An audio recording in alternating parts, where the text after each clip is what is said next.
Gracias por visitar el canal de Ciencia Ficción y Fantasía.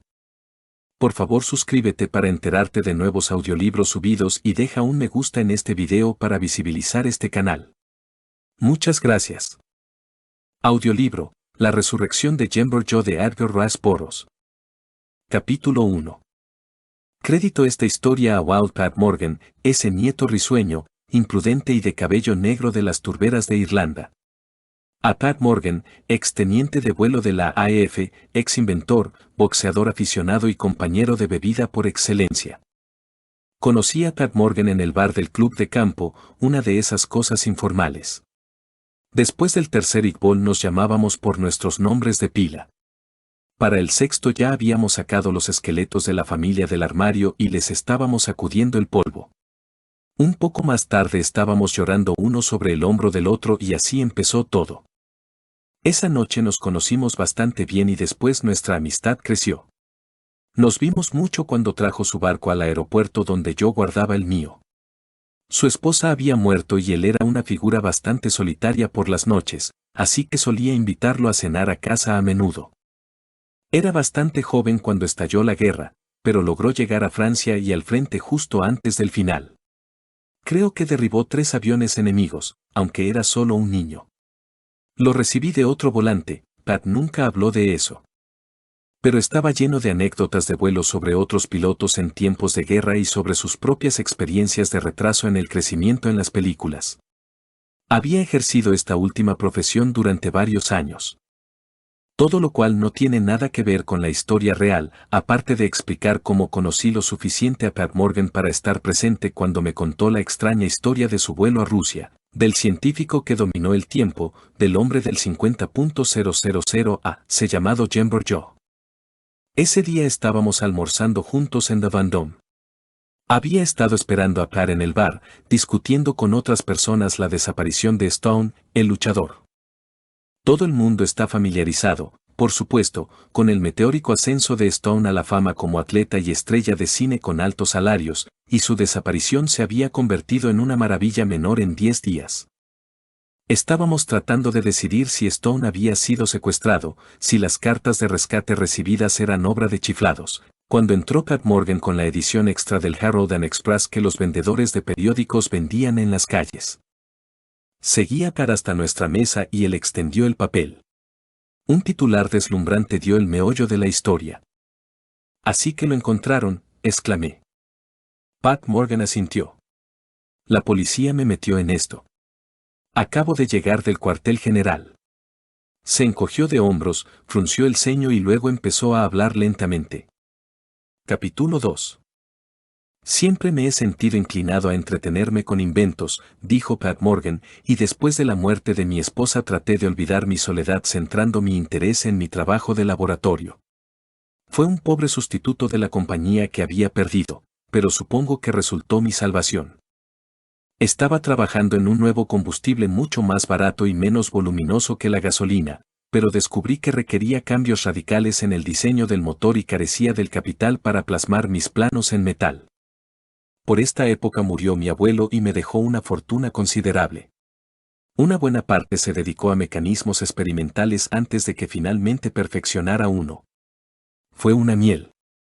Construí un barco e instalé en él mi motor, luego traté de vender las patentes tanto del motor como del combustible al gobierno, pero algo sucedió. Cuando llegué a cierto punto en estas negociaciones oficiales me topé con un muro de piedra invisible, me detuvieron en seco. Ni siquiera pude conseguir un permiso para fabricar mi motor. Nunca supe quién o qué me detuvo, pero recordé el caso del vagón de vapor doble. Quizás usted también recuerde eso. Luego me enojé y comencé a jugar con los rusos. Los vientos de guerra empezaban a soplar de nuevo en Europa y los camaradas soviéticos estaban decididamente interesados en nuevos desarrollos aeronáuticos. Tenían dinero para gastar y sus representantes tenían una manera de tratar con ellos que calmaba el ego herido de un apuesto inventor. Finalmente me hicieron una espléndida oferta para llevar mis planos y fórmulas a Moscú y fabricarles motores y combustible. Además, como truco publicitario y propagandístico, me ofrecieron una enorme bonificación si yo ponía a prueba mis nuevos desarrollos volando hasta allí. Aproveché esta oportunidad para convertir en monos a esos idiotas burocráticos de Washington. Les mostraría a esos tipos lo que se estaban perdiendo. Durante el curso de estas negociaciones conocí al Dr. Stade, quien también estaba coqueteando con los hermanos del profesor Marvenstein de la URSS para que le dieran su nombre completo y título, y era todo un tipo. Un tipo corpulento, con la constitución de un buey, con un temperamento colérico y el par de ojos azules más mordaces que jamás haya contemplado. Debes haber leído en los periódicos sobre los experimentos de Stade con perros y monos congelados. Solía congelarlos durante días y semanas, y luego descongelarlos y devolverlos a la vida. También había estado realizando algunos estudios únicos sobre hipnosis quirúrgica y, por lo demás, pisando los dedos de los pies de los pobás médicos constituidos. La SPCA y el Departamento de Salud habían lanzado una llave inglesa al programa de Stade, lo detuvieron en seco y había fuego en sus ojos. Quizás éramos un par de tontos, pero creo que teníamos derecho a hacerlo. Dios sabe que ambos éramos sinceros en lo que intentábamos lograr, el luchar contra las enfermedades, yo contribuir algo al progreso de la aviación. Los rojos recibieron al Dr. Stade con los brazos abiertos. Acordaron no solo dejarle llevar sus experimentos hasta donde quisiera, sino también financiarlo. Incluso le prometieron permitirle utilizar seres humanos como sujetos y proporcionarles puestos de trabajo. Supongo que tenían a mano una gran cantidad de contrarrevolucionarios. Cuando Stade descubrió que yo planeaba llevar mi barco a Moscú, me preguntó si podía acompañarme. Era un showman además de un científico, y la publicidad le atraía. Le dije que el riesgo era demasiado grande, que no quería asumir la responsabilidad de ninguna vida que no fuera la mía, pero él despreció todas las objeciones con esa voz suya de bramido. Finalmente me encogí de hombros y dije que sí. No os aburriré con los detalles del vuelo. Por supuesto, no se podría haber leído sobre esto en los periódicos, porque a través de los canales oficiales se corrió la voz de que íbamos a ser ignorados. La prensa nos cubrió con un manto de silencio y eso fue todo. Hubo dificultades con los pasaportes, negativas a certificar el avión, todo ese tipo de cosas. Pero logramos cambiar. El motor funcionó perfectamente. También lo hizo el combustible. Lo mismo hizo todo, incluida mi navegación, hasta que volamos sobre el terreno más abandonado de Dios que nadie jamás haya visto, algún lugar en el norte de Siberia según nuestros mapas. Ahí es donde mi nuevo carburador decidió volverse loco. En ese momento teníamos una elevación de unos 10.000 pies, pero eso no fue de mucha ayuda. No había lugar para aterrizar. Hasta donde podía ver, no había nada más que bosques y ríos, cientos de ríos. Me deslicé en línea recta con viento de cola, pensando que podría cubrir mucho más territorio de esa manera que girando en espiral y cada segundo mantenía los ojos bien abiertos en busca de un lugar, por pequeño que fuera, donde pudiera dejarla sin problemas. Daño. Sabía que nunca saldríamos de ese bosque interminable a menos que saliéramos volando. Siempre me han gustado los árboles, en el fondo soy un amante de la naturaleza, pero mientras miraba hacia esa gran hueste de centinelas silenciosos de la naturaleza, sentí un escalofrío de miedo y algo parecido al odio. Había una soledad y un vacío dentro de mí. Allí estaban, en regimientos, en divisiones, en ejércitos, esperando capturarnos y retenernos para siempre, para sostener nuestros cuerpos rotos, porque cuando los golpeáramos, nos aplastarían, nos harían pedazos. Entonces vi una pequeña mancha amarilla más adelante. Al parecer no era más grande que la palma de mi mano, pero era un espacio abierto, un pequeño santuario en el corazón mismo del vasto campamento enemigo.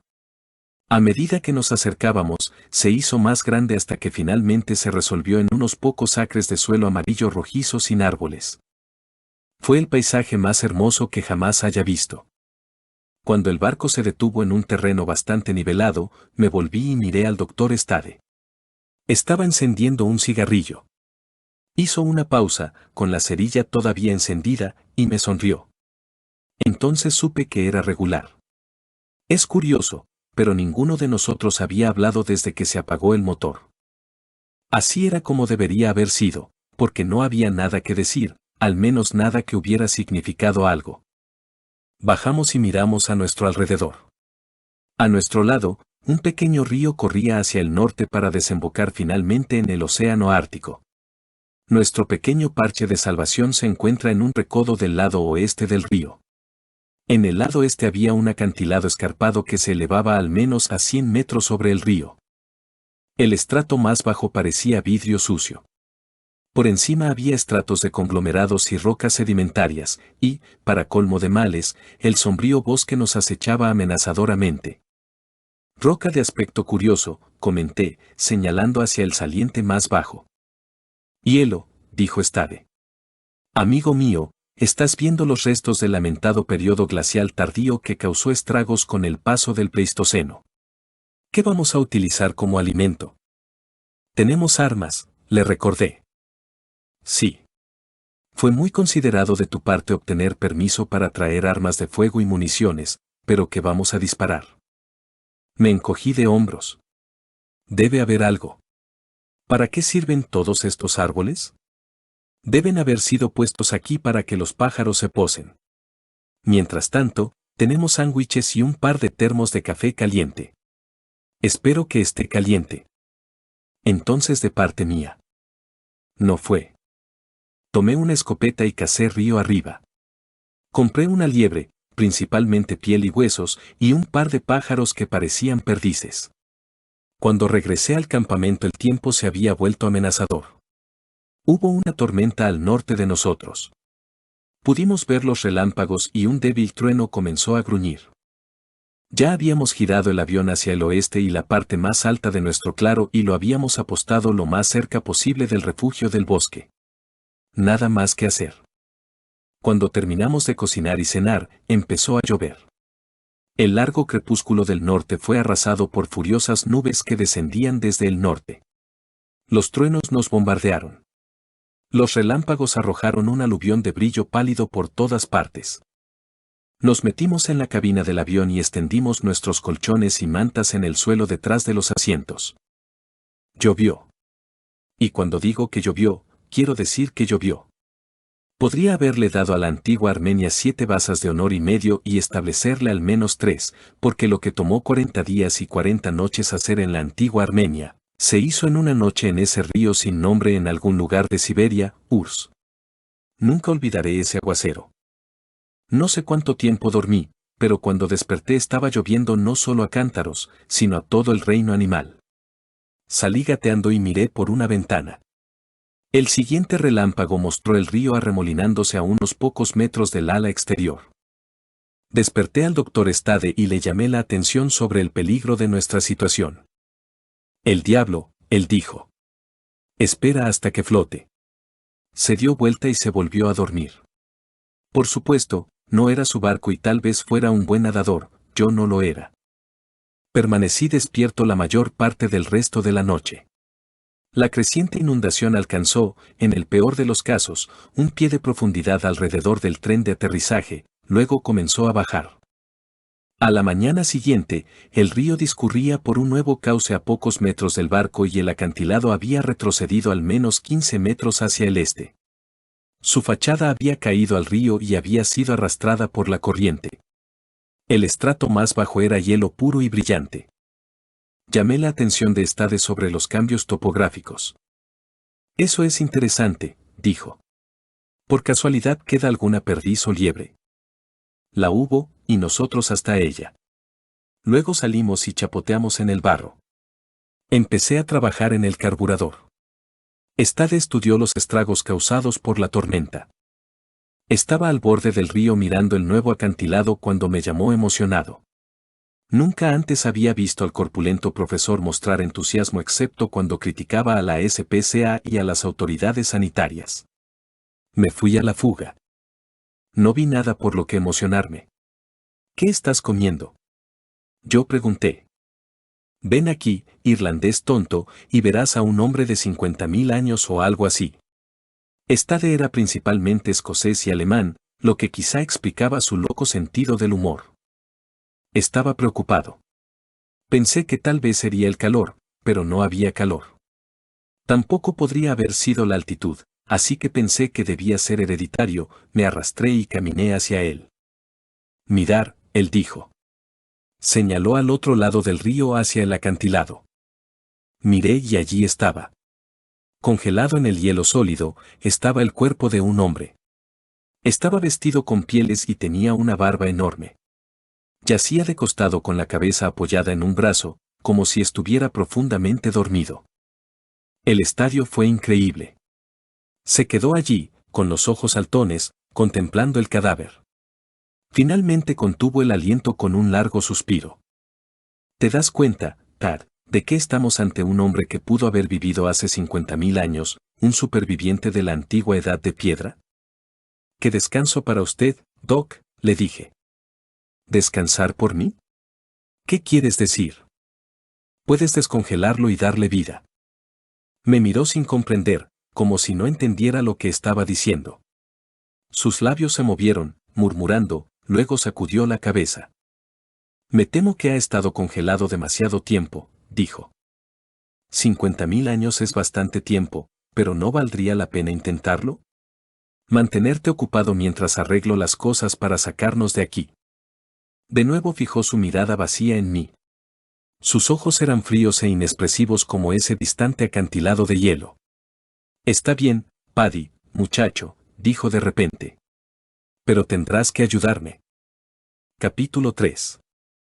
Mi sugerencia fue una broma, por supuesto, pero Stade fue tremendamente serio una vez que comenzó. Me temo que no fui de mucha ayuda después de los primeros días, porque sufrí una extraña combinación de escalofríos y fiebre que me mareaba la mayor parte del tiempo. Pero trabajé cuando pude. Nos llevó 2 semanas construir una tosca cabaña con árboles jóvenes y revestirla con arcilla. Tenía una chimenea y un banco para la extraña parafernalia que Stade había traído, más artilugios de los que uno podría imaginar. Luego nos llevó otras 2 semanas sacar a nuestro hombre de las cavernas del hielo. Teníamos que tener cuidado, había peligro de quebrarlo. Yo soy quien le dio su nombre a nuestro cadáver. Allí, en el hielo, con su cuerpo cubierto de piel y su cara peluda, parecía un gran oso pardo con mandíbulas alargadas que había visto una vez en Yellowstone. Himber Joe era el nombre del oso pardo, y así llamé a nuestro descubrimiento. Esa fiebre me tenía tan mareado, te lo digo, que la mayor parte del tiempo me sentía como un hombre de juerga. De todos modos, trabajamos alrededor de nuestro sujeto congelado, dejándolo encerrado en un pequeño bloque del glaciar. Luego lo bajamos al suelo, lo hicimos flotar a través del río y lo arrastramos hasta el laboratorio en un tosco trineo que habíamos construido para ese propósito. Todo el tiempo que estuvimos trabajando en él pensamos mucho. Seguí tratando todo el asunto como una especie de broma, pero Stade se ponía cada día más serio. Trabajó con una energía furiosa que me arrastró. Por las noches, junto al fuego, hablaba una y otra vez sobre los recuerdos que estaban encerrados en ese cerebro congelado. ¿Qué visiones habían contemplado esos ojos cubiertos de hielo en los días en que el mundo era joven? ¿Qué amores, qué odios habían agitado aquel pecho poderoso? Aquí había una criatura que había vivido en los días del mamut, los dientes de sable y los grandes monstruos voladores. Había sobrevivido contra todo pronóstico, con solo una lanza de piedra y un cuchillo de piedra contra un mundo depredador, hasta que el frío del gran glaciar lo capturó y venció. Stade dijo que había estado cazando y que lo había atrapado una tormenta de nieve. Entumecido por el frío, finalmente se dejó caer sobre el helado hielo, sucumbiendo a esa inevitable necesidad de dormir que invade a todos los hombres helados. Durante 50.000 años había seguido durmiendo sin ser molestado. Señor, como a veces lo envié. Estaba bastante agotado cuando llegó la prueba final. Mi temperatura superaba los 102 grados y caminé en un semidelirio la mayor parte de la mañana. Pero Stade insistió en que me necesitaba, que tenía que mantenerme en pie. Me llenó de quinina y whisky y me puse a cantar. Recordé la letra de algunas de las viejas canciones que pensé que había olvidado. Es por eso que hay partes de ese día que recuerdo claramente y otras que son solo un vago espacio en blanco. Stade encendió un fuego crepitante en la chimenea y nuestra cabaña laboratorio estaba caliente como un horno. La hélice del avión, al ralentí, mantenía en circulación el aire de la habitación, soplando viento a través de una abertura en la pared que había sido construida para tal fin. Ayudé a colocar a nuestro sujeto frente al fuego, luego me desplomé, todo atontado, y dejé el resto a Stade. Era su picnic. Siguió girando a Jean Bourgeois, primero hacia un lado y luego hacia el otro, hacia el fuego, hasta que todo el hielo se derritió. Entonces el cuerpo empezó a calentarse. Dejé de cantar el tiempo suficiente para volverme sensible. Sacudí la niebla de mi cerebro y miré a Stade. Sabía perfectamente que lo mejor que podíamos esperar era que a su debido tiempo nuestra estatua prehistórica se volviera azul y comenzara a oler mal, pero por alguna razón no pude luchar contra mi creciente emoción. La tensión de Stade se me había metido en la sangre. El gran médico intentaba ser un hombre de ciencia sereno y fracasaba estrepitosamente en el intento. Sus ojos ardían y su gran cuerpo estaba tenso por la tensión. Le temblaron los dedos mientras encendía un cigarrillo y la media sonrisa de sus labios era una mueca nerviosa, congelada allí. Me reí. ¿Qué pasa si vuelve a la vida, doctor? Yo pregunté. ¿Pensaste en eso? ¿Pensaste en lo que significará para el viejo Jimber estar 50.000 años lejos de todos sus amigos? ¿Pensaste en lo que podría hacernos? Fue divertido imaginar eso y me reí de la idea. ¿Qué clase de gente eran los hombres de la antigua edad de piedra? Fui en le pusimos a este bebé el nombre de un oso grizzly y ciertamente tiene ese papel. Parece un tipo que tendría ideas definidas sobre extraños que despiertan a personas que no han conocido, personas que han estado durmiendo pacíficamente durante 50.000 años. ¿Y si se porta mal, doctor? Stade se encogió de hombros. El fuego del diablo bailaba en sus ojos. ¿De verdad crees que volverá a la vida, Pat? Él susurró. Deberías saberlo, eres el médico. Él asintió. Bueno, en teoría debería hacerlo. No es imposible. Vamos, siéntate aquí, Pat. Stade se inclinó sobre mí, medio sonriendo, y sus ojos se clavaron en los míos. Él no dijo nada y yo tampoco. Luego prácticamente me cargó a través de la habitación y me propuso matrimonio en una silla. El resto es bastante confuso. Lo vi todo con bastante claridad, ahora recuerdo toda la escena tan vívidamente como ese día, pero todo fue como una visión a través de un velo gris pálido.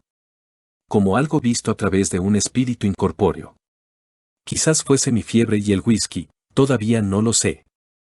First State le hizo a Beckham una transfusión de sangre y me utilizó a mí como donante. Después de eso, le inyectó una solución de cloruro de adrenalina en el vientre. El médico se agachó sobre el cuerpo caído y volvió su rostro tenso para mirarme. Sus ojos eran un fuego llameante. De repente se volvió hacia su paciente y escuché su grito de sorpresa. Jean Bourgeois abrió la boca y bostezó.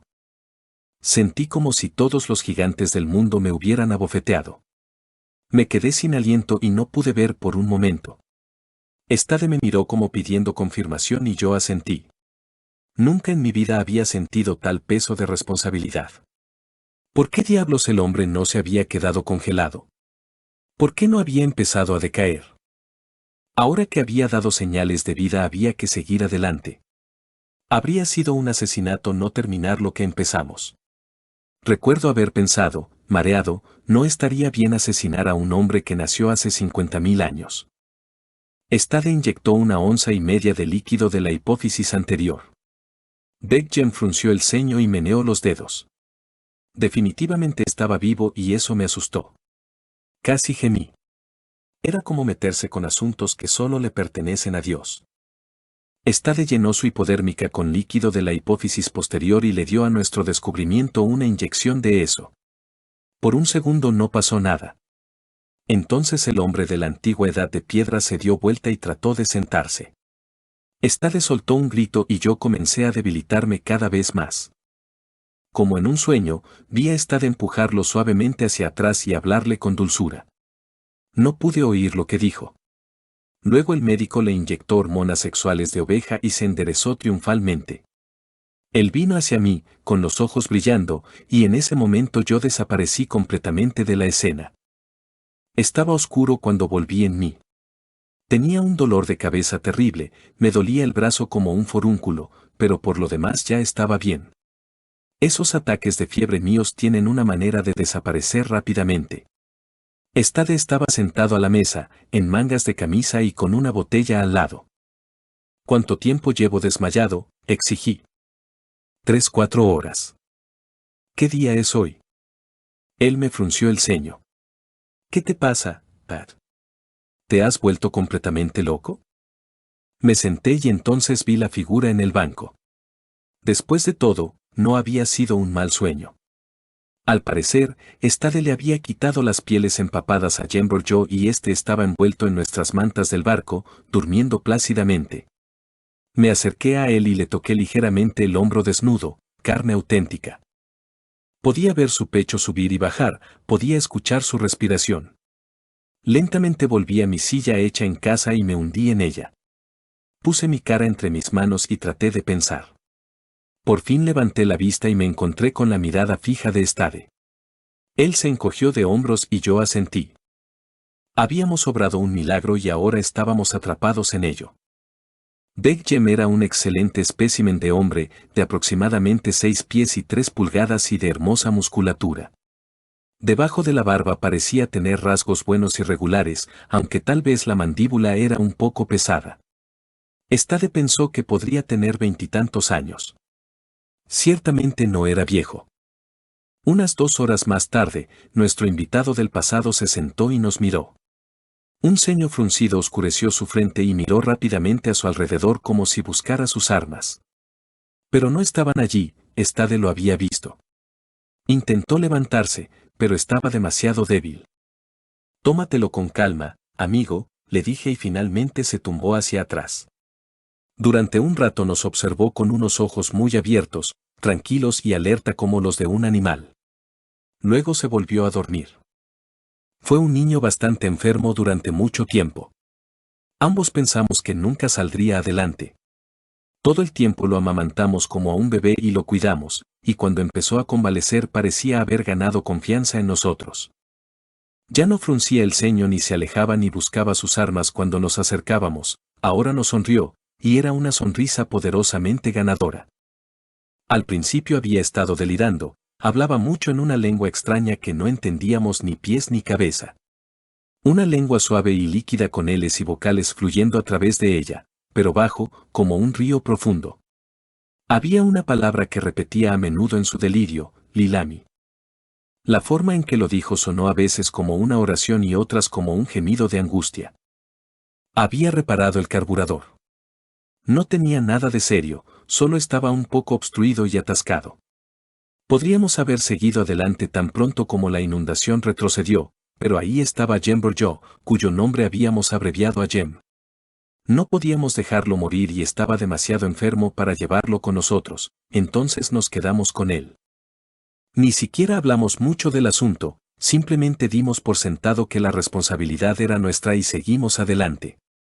Stade, por supuesto, estaba eufórico por el éxito de esta primera demostración práctica de la solidez de su teoría.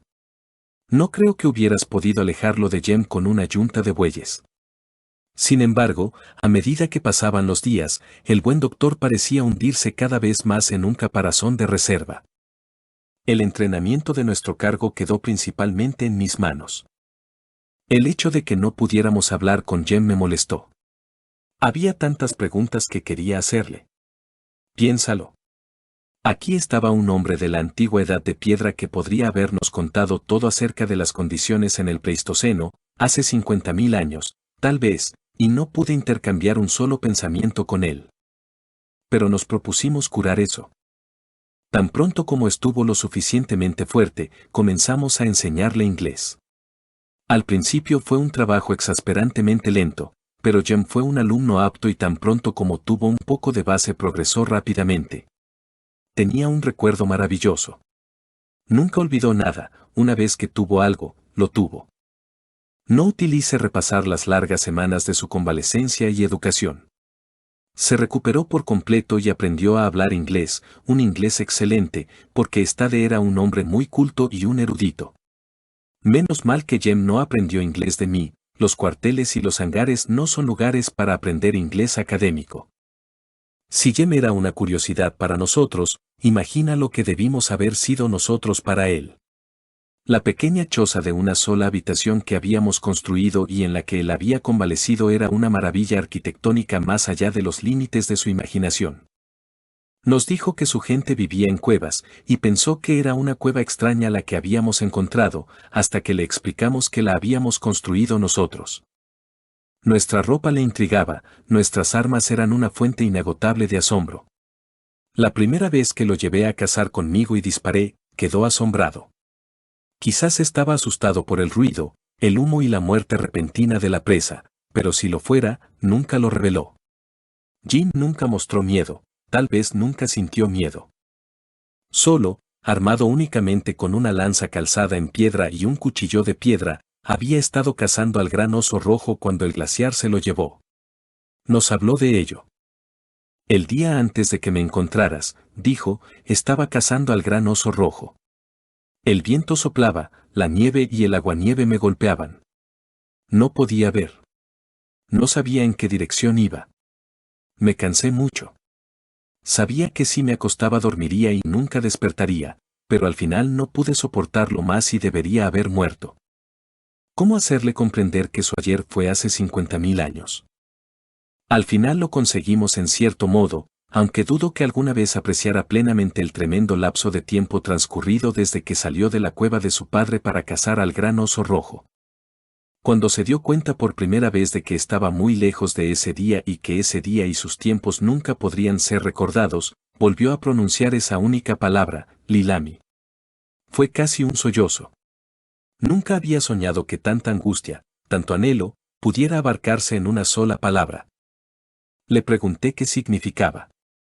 Tardó mucho en responder. Parecía estar intentando controlar sus emociones, lo cual era inusual en Beg Jem. Por lo general, parecía no tener nunca emociones. Un día me dijo por qué. Un gran guerrero nunca deja que su rostro refleje ira, dolor o tristeza. Notarás que no mencionó el miedo. A veces pienso que nunca había aprendido qué es el miedo. Antes de que un joven fuera admitido en la clase guerrera, era torturado para asegurarse de que pudiera controlar sus emociones. Pero volviendo a Lilami. Por fin habló, Lilami es una niña, era una niña. Debía haber sido mi compañera cuando regresé con la cabeza del gran oso rojo. ¿Dónde está ahora, Pat Morgan? Había una pregunta. Si no hubiéramos descubierto a Jem y no lo hubiéramos descongelado, Lilami ni siquiera habría sido un recuerdo. Trata de no pensar en ella, viejo, le dije. Nunca volverás a ver a Lilami, no en este mundo. Sí, lo haré, respondió. Si yo no estoy muerta, Lilami no está muerta. La encontraré. Capítulo 4. El avión estaba tan absolutamente fuera de la concepción de Jemberjo que ni siquiera podía hacer preguntas al respecto. Creo que cualquier otra persona en el mundo, en circunstancias similares, habría estado engañando cuando finalmente despegamos de ese solitario bosque siberiano. El zumbido de la hélice, el rugido del escape, el salvaje movimiento del despegue debieron haber tenido algún efecto en Jem, pero nunca lo demostró ni siquiera con un abrir y cerrar de ojos. Tenía toda la apariencia de un joven indiferente de hoy. Le había regalado un traje viejo, pantalones, botas de campo y una chaqueta de cuero. Ahora estaba bien afeitado. Después de vernos rascarnos la papada todos los días, había insistido primero en que nos afeitaran y luego en aprender a afeitarse él mismo. La transformación había sido asombrosa, de Man Mountain Dean a Adonis con unos pocos cortes de tijeras y unas cuantas pasadas de la maquinilla de afeitar. Cuando lo miré y pensé en la civilización que estaba a punto de destruir por primera vez, sentí pena por Lilami. Muy pronto ella apenas sería un recuerdo. Pero yo no conocía a Beg Jem, entonces. Bueno, finalmente llegamos a Moscú, y había que pagar el diablo por nuestro pasajero inesperado. Nadie creyó nuestra historia. No puedo culparlos. Pero lo que me molestó fue su insistencia en que todos éramos espías y contrarrevolucionarios y nazis y fascistas y capitalistas y lo que sea que es anatema en la Rusia roja. Por supuesto, Jem no tenía pasaporte. Intentamos explicar que no se expedían pasaportes en el Pleistoceno, pero no llegamos a ninguna parte. Querían fusilarnos, pero el embajador estadounidense vino en nuestro rescate y se comprometieron a echarnos del país y decirnos que nos quedáramos fuera. Eso me convenía. Si no vuelvo a ver a un camarada, será demasiado pronto para Pat Morgan. Después de nuestra experiencia en Rusia, Stade y yo decidimos mantener la boca cerrada sobre la génesis y los antecedentes de Jem. Esta fue la sugerencia de Stade, y confieso que me sorprendió bastante oírlo hacerlo. El buen doctor nunca había sido contrario a la publicidad, y esta era la mayor oportunidad del mundo para el de tocar su propio tambor. Piensa en los elogios científicos que caerían sobre él. Pero Stade no estaba interesado en eso, dijo. De repente se volvió tímido conmigo, empezó a hablar de las dificultades para establecer pruebas científicas absolutas y toda esa tontería. Sugirió que sería mejor esperar un poco y permitir que nuestro coloso se orientara. Dejaría a Jem a mi cuidado por un tiempo, ya que le esperaban asuntos importantes en Chicago. Me encogí de hombros y acepté. Llegamos a Estados Unidos envueltos en un manto de silencio. De hecho, llevamos a Jem de contrabando a los viejos Estados Unidos, y después de eso tuvimos que mantener la boca cerrada sobre él. ¿Qué más podríamos haber hecho? Después de todo, no existe una cuota para el Pleistoceno.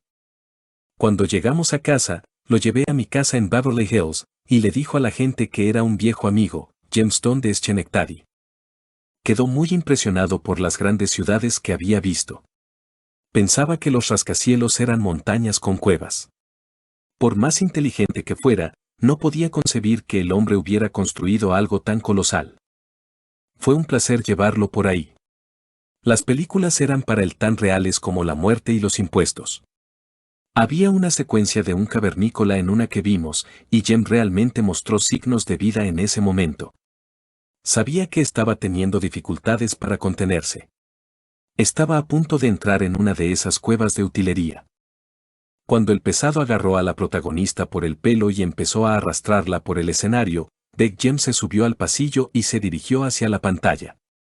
Lo agarré por los faldones del abrigo, pero fue un movimiento disuelto lo que salvó el día. Sí, Jem y yo nos divertimos. Una noche lo llevé a los combates de lucha en el Olímpico. Teníamos asientos al lado del ring.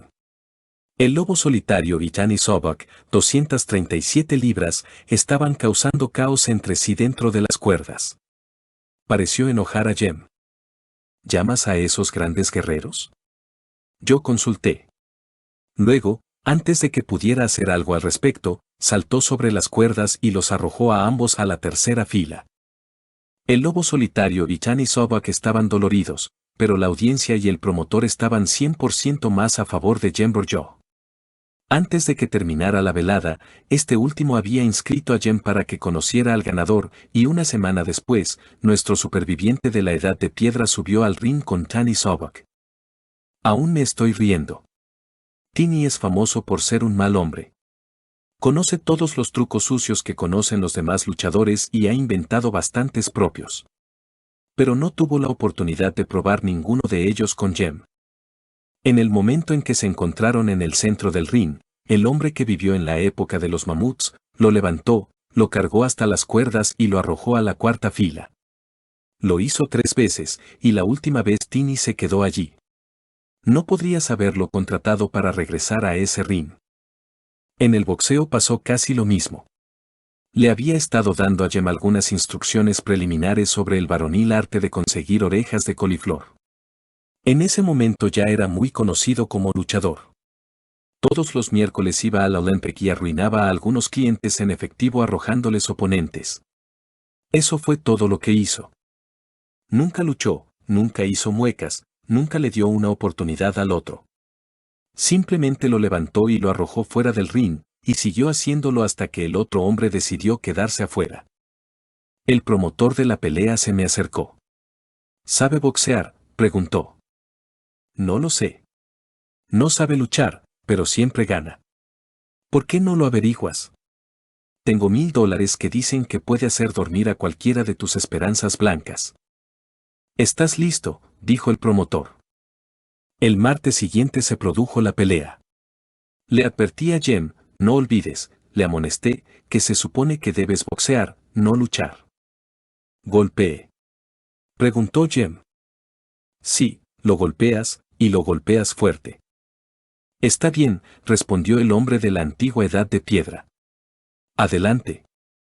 Se dieron la mano y se retiraron a sus rincones, entonces sonó el timbre. La Esperanza Blanca atacó como la brigada ligera en Balaclava y llegó casi tan lejos. Big Jem lanzó un tremendo derechazo que debió haber aprendido del oso de las cavernas y la Esperanza Blanca quedó suspendida sobre la cuerda superior. Ese fue el final de esa pelea. Otros siguieron caminos similares, entonces los magnates del cine se fijaron en Jem Bourgeois. Una noche, mientras todavía estábamos negociando el contrato de una película, fuimos a ver un avance. Lorna Downs era la estrella. En el momento en que apareció en la pantalla, Jem se puso de pie de un salto. Lilami, gritó. Soy yo, Colani. El pesado estaba insultando a Lorna en ese momento. Jem saltó hacia la pantalla justo cuando Lorna salía al jardín. Sin dudarlo un momento, intentó seguirla. No fue tanto el daño que le hizo a la pantalla sino el daño al orgullo del director del cine. Cometió el error de intentar expulsar a Jem por la fuerza. Eso fue un error. Después de que levantaron al gerente de la acera y lo llevaron a su oficina, logré llegar a un acuerdo con él y mantener a Jem fuera de la cárcel. Cuando llegamos a casa, le pregunté a Jem de qué se trataba. Era Lilami, explicó. No era Lilami, era Lorna Downs. Y lo que viste no fue la propia Lorna, solo una imagen en movimiento de ella. Era Lilami, dijo gravemente el tipo grande. Te dije que la encontraría. Capítulo 5. Lorna Downs estaba en el este haciendo una gira de presentación personal en relación con su último lanzamiento. Jim quería ir tras ella. Le expliqué que había firmado un contrato para hacer fotografías y que tendría que cumplirlo. También le dije que Lorna regresaría a Hollywood en unas semanas, por lo que aceptó esperar de mala gana. Mientras tanto, nos adentramos en los círculos cinematográficos y así llegó una nueva etapa en la carrera de Jem. De repente se convirtió en un león social. A los hombres les gustaba y las mujeres estaban locas por él. La primera vez que fue al Trocadero se volvió hacia mí y me preguntó, ¿qué clase de mujeres son estas? Le dije que, medidos por la fama y la riqueza, eran la flor innata de los elegidos. No tienen vergüenza, afirmó. Van casi desnudos delante de los hombres. En mi país, los hombres los arrastraban a casa por el pelo y los golpeaban. Tuve que admitir que eso era lo que a algunos de nuestros hombres les gustaría hacer. ¿De qué sirve una pareja en tu país?, preguntó. No son diferentes de los hombres. Los hombres fuman, las mujeres fuman. Los hombres beben, las mujeres beben. Los hombres juran, las mujeres juran. Juegan, cuentan historias sucias, salen toda la noche y no pueden estar en forma. Cuidan las cuevas y los niños al día siguiente. Solo sirven para una cosa, de lo contrario, no es necesario tomar pareja por lo que pueden dar, aquí nadie querría que los mataran. Hijos de ellos. La ética, las normas y la filosofía de la edad de piedra no adaptaban a Jem para disfrutar de la sociedad moderna. Dejó de salir por las noches excepto para fotos y peleas. Estaba esperando que Lilami regresara. Ella es diferente, dijo. Me sentí mal por él. No conocía a Lorna Downs, pero habría apostado a que ella no era tan diferente. Por fin Lorna regresó. Estaba con Jem cuando se conocieron. Fue en un set del estudio. Estaba en medio de una escena, pero cuando la vio, salió del set y se acercó a ella. Nunca antes había visto tanta felicidad y amor reflejados en el rostro de un hombre. Lilami, dijo con voz tensa por la emoción, y se acercó a ella. Ella retrocedió. ¿Cuál es la idea, muchachote?, exigió. ¿No me conoces, Lilami? Soy Colani. Ahora que te encontré, podemos irnos juntos. Te he buscado durante mucho tiempo. Ella me miró. ¿Es usted su guardián, señor?, exigió. Si es así, será mejor que lo lleves de regreso a la universidad y lo encierres. Dejé a Jem apartado y luego hablé con ella. No le conté todo, pero lo suficiente para que entendiera que Jem no estaba loco, que era un buen chico y que realmente creía que ella era la chica que había conocido en otro país. Él estaba parado un poco lejos y ella se sentó y lo miró por unos momentos antes de responder, luego dijo que sería amable con él. Debería ser muy divertido, dijo. Después de eso estuvieron mucho tiempo juntos. Parecía como si la bella de la película se estuviera enamorando del hombre de las cavernas. Asistían juntos a espectáculos, cenaban en lugares tranquilos y daban largos paseos en coche. Luego, una tarde fue a un cóctel sin él. Ella no le dijo que iba, pero lo descubrió, y como a eso de las 7 entró en el lugar. Lorna estaba sentada en el regazo de un pájaro, él la rodeaba con sus brazos y la besaba. No significó nada, no para ellos. Una chica podría besar a cualquiera en un cóctel, es decir, a cualquiera excepto a su marido. Pero significó mucho para Jember Joe del 50.000 AC. Cruzó esa habitación en 2 zancadas. Él nunca dijo una palabra, simplemente agarró a Lorna por el cabello y la sacó del regazo del hombre, luego levantó al tipo y lo arrojó al otro lado de la habitación. Él era el hombre de las cavernas original entonces y no se equivocó. Lorna le golpeó las manos y le abofeteó la cara. «Sal de aquí, gran bobo», gritó. «Tú, Romeo, ciudad tanque, sal y quédate afuera. Estás acabado. Ya terminé contigo». Los dedos de Jem se cerraron en un puño pero no la golpeó. La furia reprimida desapareció de su rostro y sus hombros se hundieron. Se giró sin decir palabra y se alejó. Esa fue la última vez que alguien lo vio, hasta esta mañana. Pat Morgan levantó la mano y le indicó al camarero que le trajera otro par de vasos altos. Me miró fijamente al otro lado de la mesa sin expresión y encogiéndose de hombros. «Esa es la historia de Jember Joe», dijo. «Tómalo o déjalo. Pude ver por tu cara cuando le estaba contando que estabas pensando lo mismo que yo solía pensar, que esta vez se aprovechó de mi aturdimiento, tal vez incluso me hipnotizó, para hacerme creer que yo vi algo en esa cabaña siberiana que nunca sucedió. Eso es posible. Podría haber cogido algún kulak vagabundo y tonto, haberlo echado el mal de ojo, haberlo drogado. Sí, podría haber sucedido de esa manera. Pero no lo creo».